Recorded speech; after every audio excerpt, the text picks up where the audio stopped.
Now that we've had a look at IFR charts and diagrams, it's time to have a look at the big jet aircraft that we use to fly along these routes.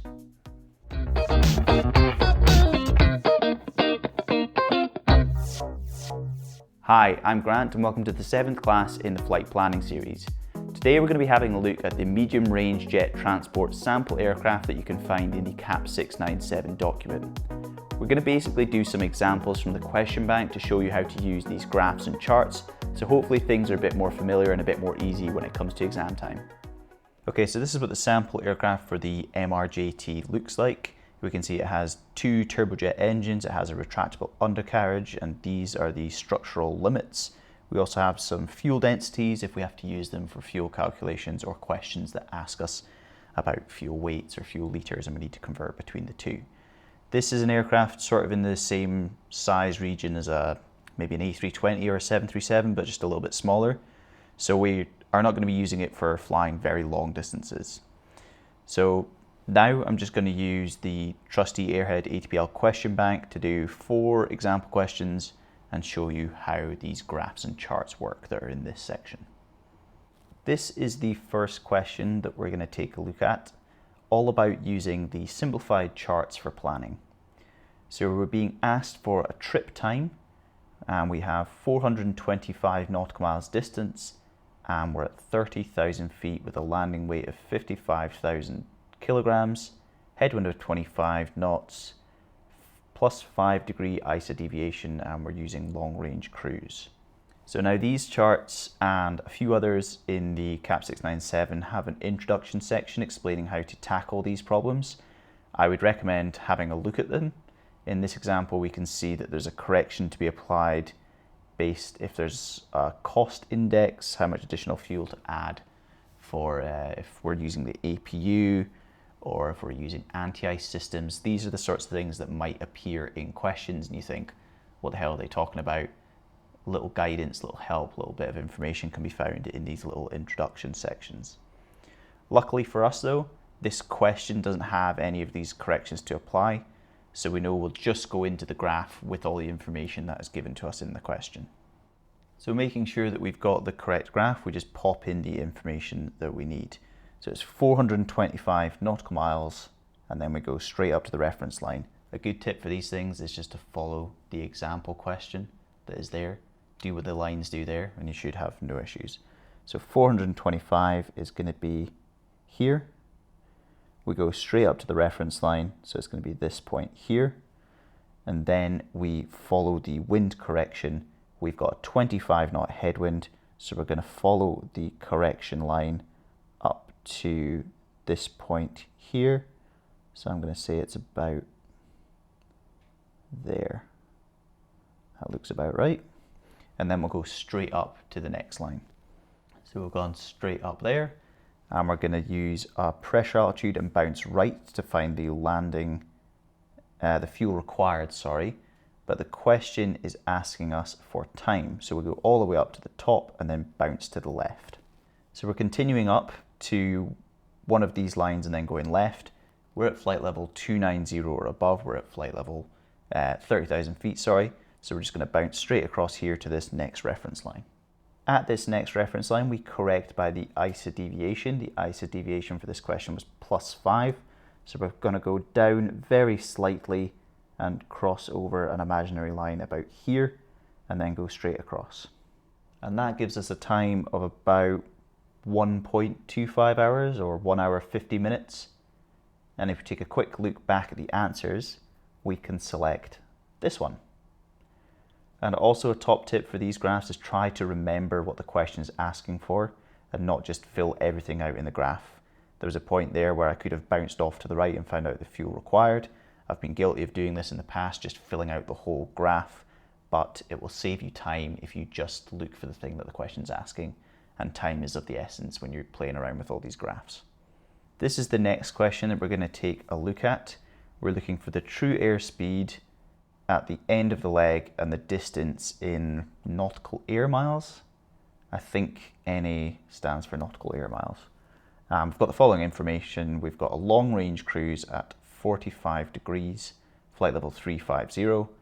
It's 40,000 kilograms at the start and 39,000 kilograms at the end of the leg. So for this question, the reference given for the CAP 697 document is 4.5.3.1, which is a bit confusing because that reference refers to a few different tables. So we'll just double check and make sure we're using the correct one. So at the top of the table here, we can see that the pressure altitude is 35,000 feet, which is where we are. And we're wanting to use long range cruise, which is what the question asks as well. So we've done half of the job already. We're on the correct table. Now we just have to pick out a number from this really. So we know the temperature is minus 45, and we're going to work out the ISA deviation because there is a correction down at the bottom here. So sea level temperature is 15 degrees in icing conditions, minus the 35,000 feet, 2 degree per 1,000 feet lapse rate. So it's 70. That means that ISA temperature is minus 55. Therefore, we have a temperature deviation of plus 10 degrees. It's ISA plus 10 at our level. So that means that we increase the true airspeed by 1 knot per degree above ISA. So we're going to add 10 knots onto our true airspeed, whatever we calculate from this table. So the true airspeed for our leg will be the average of the true airspeed at 40,000 feet and 39,000 feet. So 425, 422, we're looking at maybe 423, plus our correction of 10 knots gives us 433. Then to find the distance, we just take one of the values for the 40,000 feet, let's say 1163, and then we take off the value for the 39,000 feet, 936, which makes 227. If we look back at the answers, this one here has a true airspeed of 433, that's that 10 knot correction, and we've got a nautical air miles of 227. Some nice easy marks. Remember to look at the notes for these tables and graphs, because if you hadn't spotted that, you would have a TAS of 423, and of course that's one of the answers there. In this question, we're asked to find loads of things: the time, the fuel, still air distance, and true airspeed for an en route climb at 280 knots / Mach 0.74 to flight level 350 with the following conditions. We've got a mass of 64,000 kilograms, it's ISA minus 10, and the airport elevation is 3,000 feet. Let's look at the CAP 697 and read the section for en route climbs and see if we can find any clues to help us in this question. So it says some basic things at the top, like there's a range of ISA deviation covers, the times and fuels are measured from brake release point. It basically states that a climb will be achieved at that height. The true air speeds are the average of the climbs, and it's based off of a 280 knot / 0.74 Mach 0.74 climb, which is the speeds that we are climbing at in the question. Our parameters in the question seem like the parameters used in all these tables, so there probably won't be too many adjustments to make. After you've got familiar with it, you just have to pick the correct table. So up the top right here, we can see the temperature range. So this first table covers the range we are in, which is ISA minus 10. Then we enter the table at our altitude of 35,000 feet, which is up here, and go on to the brake release weight of 64,000 kilograms. So this value in here to get values of 24 minutes, time, fuel, distance, true airspeed, 24 minutes, 1850 kilograms, 139 nautical air miles, and 383 for the true airspeed. Remember, we should always look for notes, and down at the bottom, if you can see that there, yeah, you can see that there's fuel adjustments for high elevation airports, and the effect on time and distance is negligible. So our airport elevation was 3,000 feet. We don't have a value for 3,000, we've got 2,000, 4,000, so we can interpolate between the two. So we're going to take minus 50 at 2,000, minus 100 at 4,000, we're at 3,000, let's call it minus 75. So we're going to adjust our fuel from 1850 down to We're going to take 75 off that, and it's going to be 1775. So if we look back at the answers, we've got one here that says 24 minutes, 1775, 139 and 383. So we've done all the adjustments that were required, and click that one. Yes, that's the right one. In this next and final question, we are asked to find the fuel and time required to divert 650 nautical miles from 16,000 feet and a weight of 57,000 kilograms with one engine inoperative. We also have a headwind of 20 knots and it's ISA plus 15 conditions. So what we're going to do is we're going to look at the graph, run it as normal, looking for any corrections that might appear, which are usually at the bottom. So distance from point of diversion to alternate in nautical miles, that is 650. So let's get 650. From 650 we go straight up to the reference line. We then correct for our headwind component, which was 20 knots. It's going to be just a small correction up to the right here. Let's call it about that. That looks pretty much like we're following the line.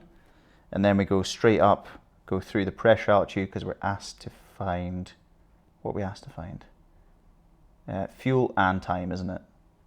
Yeah, so we're going to do the full graph. We're not going to, so we'll go all the way through, use both lines, project left and project right as well. So let's start off with fuel. We're going to bounce off to the right at this first reference line. Our pressure altitude is 16,000, so we're going to pick a reference line that's sort of in between the 18 and the 14. Let's go, so this one's 18, this one's 14, down in the middle. Let's go halfway in between the two. That's going to be our point, and we'll draw a line straight across. He says draw a straight line across, but of course he didn't follow the grid lines and he's drawn it slightly slanted. So I'm just going to pick a point just above this because I think I've sloped down by mistake. But anyway, we're at the reference line and we go from the reference line to the weight at the point of diversion. Our weight was 57,000 kilograms, so we're going to go slightly up and to the right. From that, we get a fuel burn, which is just under, it's about 5,000 kilograms, let's call it. And then for the next part, we just bounce off to the left and find out our time for the diversion.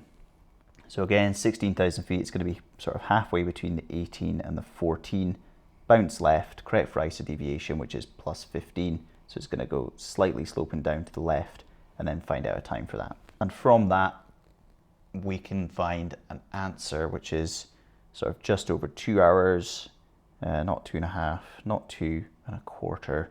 It's sort of over 2 hours, less than 2.25 hours. Looking back at the answers, we can probably select this one as it has the closest combination. We had 5,000 for the fuel required. Our line, well, my line, sorry, wasn't very well drawn. So 4,800, just over 2 hours, that seems about right. And that's it for the MRJT graphs. It was just to sort of give you an idea of how they work.